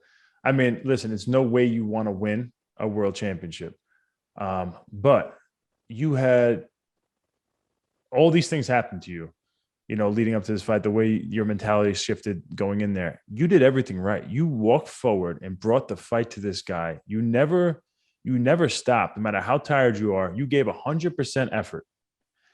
You know, you were losing the fight, but then you weren't in, you know, best form, your Aljamain's form. I didn't know, you know, I hated watching it because I just knew how good you really are, and I knew something was off. But at the end of the day, you walking forward, doing everything you possibly can to fight this guy, Petr Yan, who's a freaking savage, and under those circumstances, never gave up. And then he decides to knee you in the head, completely illegally, completely, no questions of how obvious it was that he hit you with an illegal knee. And then for you to, you deserve the championship, 100%. It's your title. You win. Now you don't take the belt. You don't take the belt. And I think a lot of the issues and all these people can't stand is that now that belt is right there. Now go through all that and how you're handling that and where your thoughts are on with that for me. I think it was a silly thing for people to be upset about, because they were upset that I didn't take the belt, which I didn't. I got home. Do you regret not taking the belt? No, because that wasn't the way I want to win. And my brain was a little all over the place. One, I was exhausted. I was fatigued. And my mindset was just all over the place. I confused, probably concussed. You just got hit with a crazy knee. The fact that you didn't even get put to sleep with that knee is crazy to me. Yeah. And I was just like, yo, my mental capacity at that point was just like, I had thoughts all over the place. I didn't really understand what was going on. I thought the fight was going to be a no contest, and I thought I was never getting another title shot again. These are all the thoughts going through my head. And on top of that, my head hurts. Of all the shots I took that fight, that was the worst one that I took. And it was the one I didn't see. And it was the one that was illegal for a reason. So people were mad that I went back home, and I had about 30 people at my house that flew in from California, flew in from New York, flew in from Florida, and all my friends, family, that even friends I haven't even seen since like maybe college, a couple years since college. So many people came out to hang out, and for me to realize a dream, chasing something that I've been chasing for so long, and then the fight goes like that. I have probably, and I can't even say it's the worst performance of my life. It was sloppy, 100% sloppy, but in terms of my attitude in that, I felt like I fought as hard as I could fight given my circumstances. And I was proud. That's all you could ask for. Yeah. And I was like, no one could ever tell me anything. Like, even after that first round, I woke back knowing I was exhausted. Dana's over here clapping and he's doing this. Like, and I'm like, it sucks because to see your boss doing that, knowing that it's such a great fight, I'm like, damn, it sucks that he doesn't even know that I can't keep this pace because I am dead tired right now. Dead tired. Not even because of that round, because I was dead tired coming into this fight. But you were like you were zombieing forward. Like, you didn't give a shit. Your mentality was strong as hell. Yeah. I was like, yo, you got to just suck it up. And if you can win 3 rounds, you win the fight. That's all I was thinking. If you can somehow steal 3 rounds, just steal 3 rounds by coming forward with pressure. If he slips up and gives you a takedown, try to hold his back. I'm like, these are all the thoughts I'm thinking. I'm like, I just got to figure out a way to win. And that was just my mentality. Just find a way to get it done. And you're here. The ship has sailed already. You can't go back and turn back time. So I get home, friends and family, everyone's saying whatever, congratulating me or whatever. I was like, yeah, I don't feel like I deserve a congratulations, but we did a toast. I took a sip of champagne. But before I even took the sip of champagne, I gave a toast, and the speech was, thank you guys for all coming out. Unfortunately, this was probably one of the worst fights of my career. I didn't perform the way I should have performed. I'm sorry about that. I thank you guys for all flying out here and spending all your money to come out here and watch me. It means a lot to me. And hopefully we get to do it again, and we get to do it the right way and bring home the belt the right way. And I appreciate every one of you. Cheers, toast, sip of champagne, put it down. And I got crucified for that because I was partying. I was told I was partying. I was told that I was getting shit-faced. It was like the stuff that made no sense, because it's like, how do you even know any of this and you weren't even there? And that was the most frustrating part, because I was defending myself, trying to say, like, guys, I wasn't even drinking. And I thought, to a point where I was like, yo, these people don't even care. They're just mad that Petr Yan was stupid and he lost the fight, and it's on him, and I have the belt. So I got to the point where I stopped defending myself, and I realized these people don't give a crap about anything but their guy. It was almost like a McGregor cult. Even when McGregor's wrong, people are still backing him, even when he does real asshole things, Yeah. So it is what it is. And that's why I started floating the belt and started putting it in people's faces. I had the belt and just put it in the case covering and had it just locked away in the closet, because I was like, whatever. And then when I kept getting trolled, I was like, you know what? You guys want to be petty? I'm gonna be petty back. And yes, I am the champ. I get paid more money. I get pay-per-view points. Suck it. Yeah. That's how I felt. And I was like, you know what? You went heel. You went Russian heel. That was my mentality at that point. I'm like, you guys are the worst type of fans. Like, the fans that are here, and the ones that were worse were not even the ones that were saying that they were Yan fans. I get that. The ones that were saying, I used to be a fan, but now I'm not. I'm like, you were never a fan, because true fans don't leave someone because of a tough moment in someone's career, someone's life. So it is what it is. I think anybody who hears that, whether you're a huge fan of Petr Yan or not, like, obviously you're going to support your boy, you're going to support Russia. If you understand that what happened to Aljamain, he went in that octagon not at 100% and did everything he possibly could to win, even though he was completely exhausted in the biggest fight of his life. He never stopped moving forward and doing everything he possibly could to win. Gets illegally kneed. Doesn't take the belt because he doesn't feel like this is the way he wants to win. Goes back to his Las Vegas house, and he's there. And I know a lot of people were there, and they all were exactly on the same page as Aljamain. There's no lies being said here, like he's trying to, make people like him. That's obviously not. He's not trying to be that guy. He didn't want to wear the belt. People in the house wanted to, come on, you're the champion. And guess what? The fact is that he is the champion and that he deserves to wear that belt. He should be proud of everything that he's done in his whole career to get to the point of fighting for the belt and then winning the belt. And he should be able to put it on without being shamed for it. But just know that he's put the belt on. He didn't really like the idea of it at that time. Put it on, took a picture, did the toast, explained exactly the way he explained it to his friends and family, that this is not the best situation, not the best he's ever fought. He apologized to people, which is he shouldn't have even done. So nothing but humbleness coming out of Aljamain. And then he sees that people are still pissing all over him. You know, the Yan fans are going overboard. You know, Russians are very humble people. Aljamain was nothing but humble. He did nothing wrong. And yet you guys are crucifying him, calling him this clown. He's a fake champion. I get supporting your guy, but if you actually really understand the situation, and if you actually think logically, there's no way your logic stands up. You actually should be a fan of Aljamain. There's nothing that he did wrong at all. He was a humble champion, and the fact that you guys attacked him, he said, you know what? I'm going to start wearing the belt everywhere. I'm going to take this to a whole nother level just to be like, F you guys. Why not? At the end of the day, more people talking about him, better for him, more money in his pocket. He's the champion. He's getting pay-per-view points. He's going to this Yan fight, and he's going to make more money than he's ever made in his life. And it's a success story. It's a complete success story. And I just want people to think logically about what he just said and the way he explained it, because then there's no reason why you shouldn't be a fan of Aljamain. Aljamain hasn't ran away from the public eye during the situation. He's not running away off Twitter. He's not afraid to engage with fans, whether you like him or dislike him. I mean, he's really a great asset for mixed martial arts, and he's not getting the credit that he deserves at all. Yeah, I just felt like I needed to say that because it's annoying to see the lack of respect that you get, not obviously from the Yan fans, but the American fans, but they're not thinking logically. Do they understand why you're doing what you're doing now with the belt? I mean, it makes perfect sense. Well, there you go. If you didn't know, now you know. So shut up. Shut up. There's no reason to hate on Aljamain anymore. It's ridiculous. Yeah. So here we go. We're fighting him October 30th.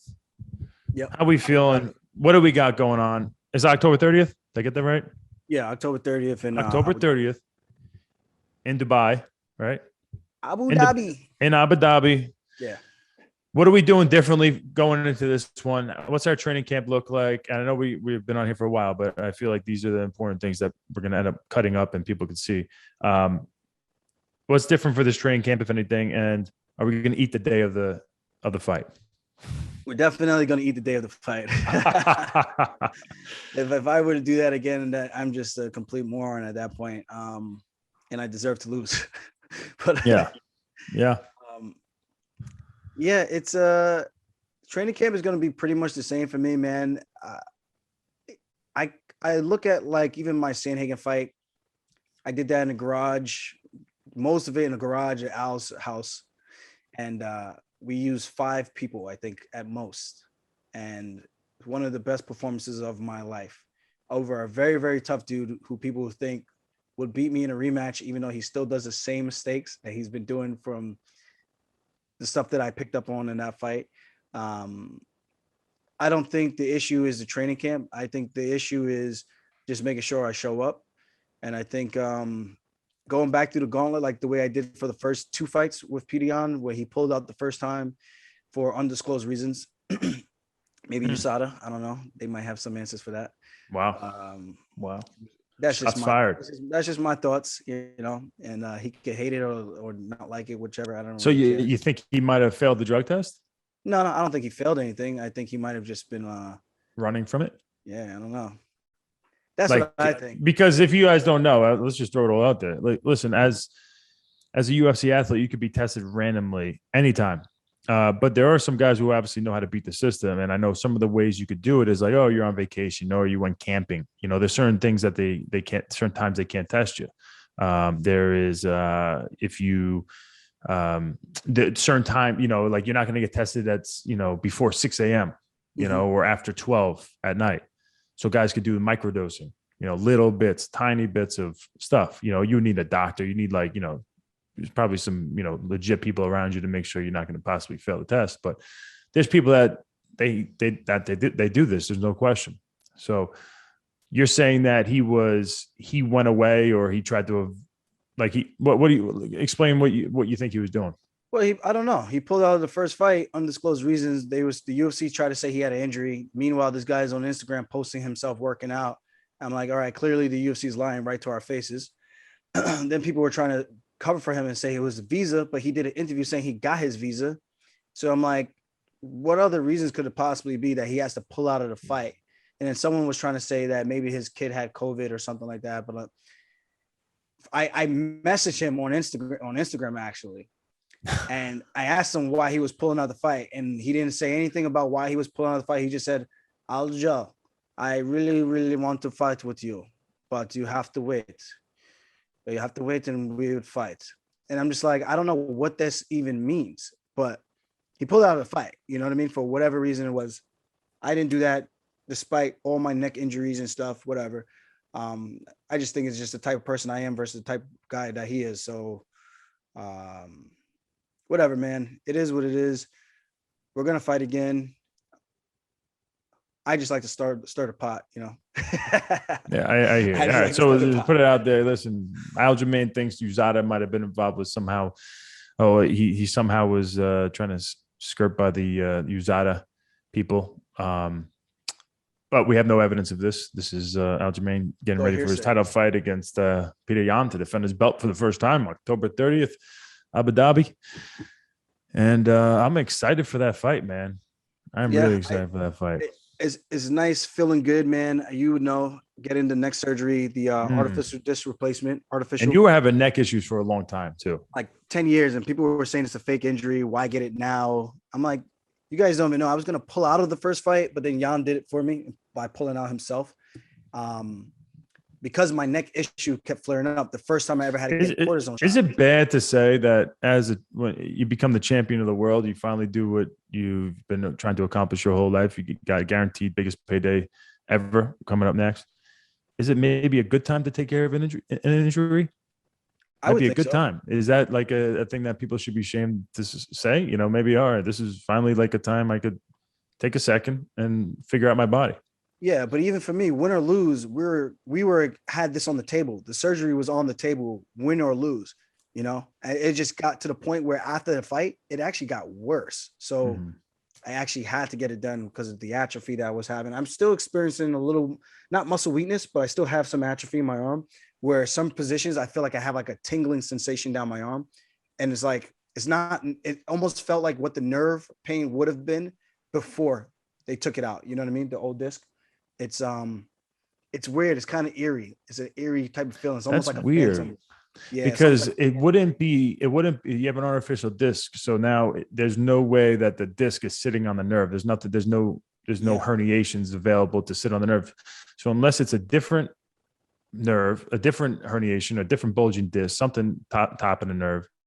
But if it feels similar in the same spot, then it's probably that same nerve. I wonder if it's messed up somewhere, not actually in the neck, but the nerve is being entangled somewhere in the shoulder or tricep. Yeah, probably. It's just like when I do like some type of arm stretches, I'll feel like a shooting sensation down my arm, but it's not like nerve pain. It feels like what the nerve pain felt. It's weird because I'm saying that it feels like nerve pain, but it doesn't. It just feels like a void in my body. It's like stretching. But I think it's like you ever hear of nerve flossing? It's like you're stretching your nerve. Yeah, but it's not. I know what the nerve flossing feels like when they do it at the PI all the time, but it's not that. It feels very different. But whatever. I'm just glad I'm good to go. It's nice to not have to take time off from training. There's been times I had to take up to a week off just to let my neck cool down from all the stress that it was going through, you know, and you would feel like a piece of crap because I'm like, how am I going to get ready for a world title fight when I have to take a week off from training where I'm going to fight this guy that everyone thinks is a killer? I'm not saying he's not, you know, he beat a lot of good guys, but you know, my resume is better. But yeah, I mean, you could shit on his resume if you want. Yeah, so it's like when I had to deal with those type of injuries, and to not have to do that, I can wrestle, I can do jiu-jitsu full training and not have to worry about the flare up the next day or over the course of the next week going to affect my sparring, you know. So that's been a big relief, and it's nice to be able to do, like you said before, man, to be able to do more. And it's not like I was doing less, but I would have to train smart, where I would have to be very diligent with how I warmed up, the partners I would go with, because anyone got on my neck, I had to tap right away. If not, they cranked it. I was back in that position again where I had to take a couple of days off from training, so that's not a good way to go through a training camp. And it's nice to actually be healthy. And I do thank the UFC for paying for the surgery and taking care of me in that regards. And they sent me to the best guy that I feel, who is world renowned for that procedure in itself, So What was his name again? Dr. Robert Watkins Jr., So yeah, California. He did he do Peyton Manning's neck? Peyton Manning, a bunch of other guys. Yeah. I spoke to him on the phone before one of my neck surgeries. Yeah. So I'm happy where I'm at. And I just can't wait to get out there and perform again. Right now, the main struggle, and this is just being honest, has been getting back into shape. I feel physically like strong again. So the cardio after having like 2 strong. You don't look strong, but I'm glad you feel strong. No, but to have 2 good weeks under my belt now of conditioning and sparring and all that stuff, it's night and day. You feel like your body transforming, and I can see the results in the mirror. So I feel good about that. And I can't wait to get back to where I used to be. I had a hard sparring session with Merab on last weekend. It was very, very tough. Whatever. It's so amazing that you guys have each other. I mean, the machine, for you to be able to have that guy with you, same weight class for years now. I mean, pushing each other. And I mean, just another humble guy. You don't have to worry about any bad blood or weird shit. Sometimes there's weird tension being in the same weight class. Zero that guy's family. The only tension I have with him is when we're about to spar, I'm like, all right, I know it's going to be a tough day. Yeah. It's almost like one of those, when, and it won't work with him, like back in the day, it's like, you and a wrestling partner both kind of want to take it easy today. Hey, let's, you go 50%, I'll go 50%. Let's just pretend like we're going hard. One of those, you can't have that with Merab. There's no like, yo, can we just go easier today, please? Right? Can you do that?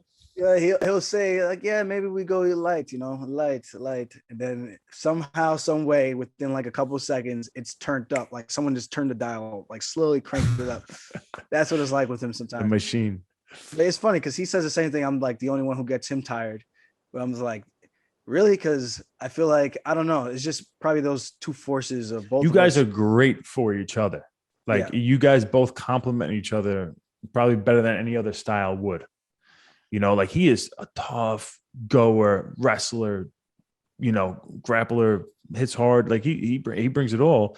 And then you are the dynamic, athletic. He's not as athletic or talented, and wrestler, grappler, where like you guys hit into the middle. Like you don't know what's going to happen. You don't know who's going to have the good day. I tell you what, Aljamain and even Aljamain like takes someone's back, it's over. Merab does 17 Granby rolls in a row, to get out of it. Like the shit you got to hold on for dear life. You take his back. Most guys, it's like pretty like easy, methodical for you. That guy is he's a complete animal all the time. I love watching you guys spar. Yeah. He knows like once I settle into that position, he knows he's there for the rest of the round. Yeah. He's like, funny.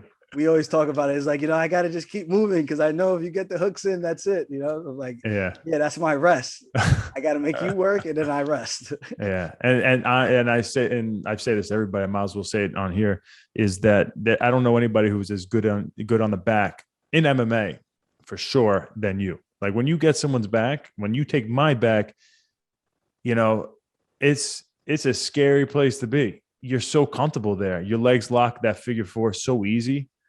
I wish I could do that. So I know in any fight, no matter what, like look what you did to Sandhagen. That's ridiculous. That guy is a freaking animal, and no one's ever done that to him. Made him look like you just completely dominated him, took everything away from him. You're capable of dominating everybody in the UFC, because no one's going to be able to deal with that. Your attributes are just too much greater than their attributes in that situation. When it comes to grappling, like you're gonna look world class against anybody in the UFC when you're on. Yeah. What I've seen, like there's nobody creating a competitive grappling match with you when you're on. I think I just gotta be on and firing, man. Once I feel good, I'm just everything just comes together. It's like I just know what I need to do. Know I can see the timing of my takedowns and see everything. And once, if I take you down, I don't care if you get up, because that's when I get the back. I get the back when people try to get up. So, yeah, I'm excited for the future, man. I really do believe that with that Petr Yan fight, like I said, all I needed was one takedown. But I was so, even when I got that takedown, I got it so easily. I was actually surprised. And from all the trash talk that was happening, I actually really wanted to hurt him. Like, there was not a guy I think that I really wanted to hurt as bad, that when I took him down, I didn't even try to control him. I just started throwing hammer fists like a maniac. Yeah, you know, that's not normal. Yeah, and once I started doing that, he got right back up, and I was like, that was the dumbest thing I could have possibly done. You didn't do that with Sandhagen. Yeah, I just took his back. I was like, I'm gonna just strangle this guy. Yeah. Well, let's do that again. Yeah. So now I'm like, you know what?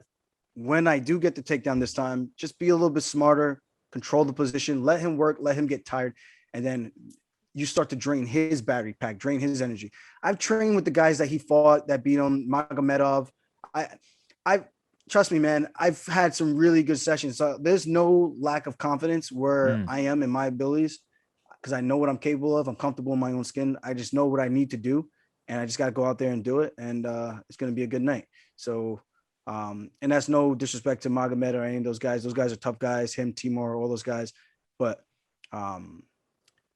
obviously training is training. It's not a fight, it's training, but it gives me confidence to know where I am in my grappling abilities. Absolutely. You know?